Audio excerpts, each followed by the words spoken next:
disaster is a serious problem occurring over a short or long period of time that causes widespread human, material, economic, or environmental loss which exceeds the ability of the affected community or society to cope using its own resources. Are we prepared for natural disasters? How do you prepare yourself for an emergency?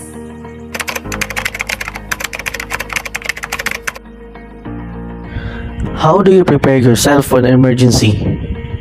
First, let us define what is emergency to better understand its essence and serve its purpose clearly. As per Merriam-Webster Dictionary, emergency is defined as the unexpected and usually dangerous situation that calls for immediate action. Emergency may fall on two main categories. First, force majeure or accidents due to natural hazards. And second one is the man-made induced accidents such as human error and mechanical defects.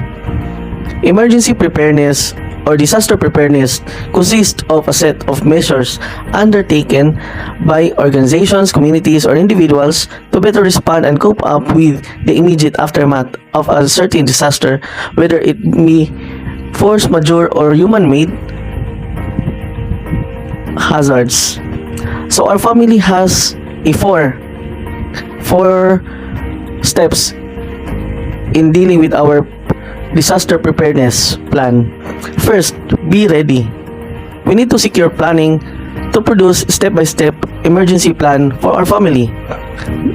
Indicate where are the evacuation areas for assembly if in bad instances occurred. Next one is the insurance, security, and stability.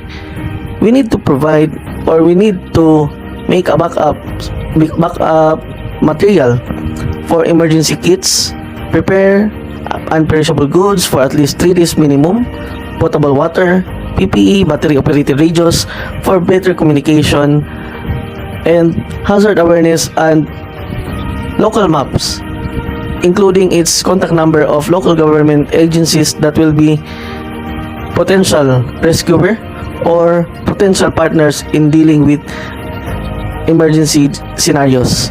And lastly, information and monitoring. We need to monitor hourly weather and emergency situations to better cope up with the scenario, aware of the status of the emergency, its magnitude and intensity. And lastly, be safe.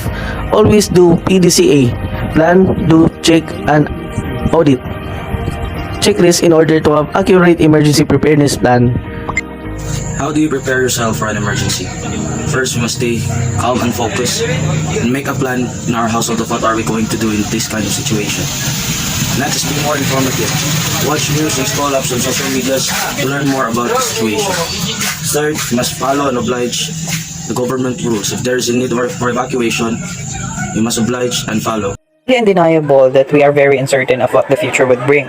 So that's why in order for us to be ready when those emergencies will be coming in our life, we should be prepared at all costs. So when it comes to emergency preparedness, there are various steps that I will be giving.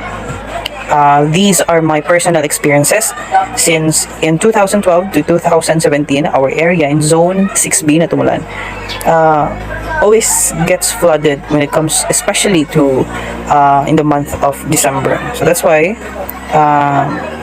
I'm much able to give these ideas that are very realistic since I personally experienced this one. So the first thing that we did is that all of us are already informed, especially when there is a flood coming. So we are already informed of what the damage it will do, or what are the effects, or what are the dangerous effects that would be bringing to us. So that's why my family and I are already informed. And it's not just me, I think everyone should be informed, especially for those earthquakes, floods, volcanic eruptions, and any other natural disasters that would come into our life. We should be informed for those hazards that it would bring. The next one we did before is secure a first aid kit. So our first aid kit is already prepared. It is because in some emergencies it is undeniable that sometimes maybe your relatives or members of the family will get injured.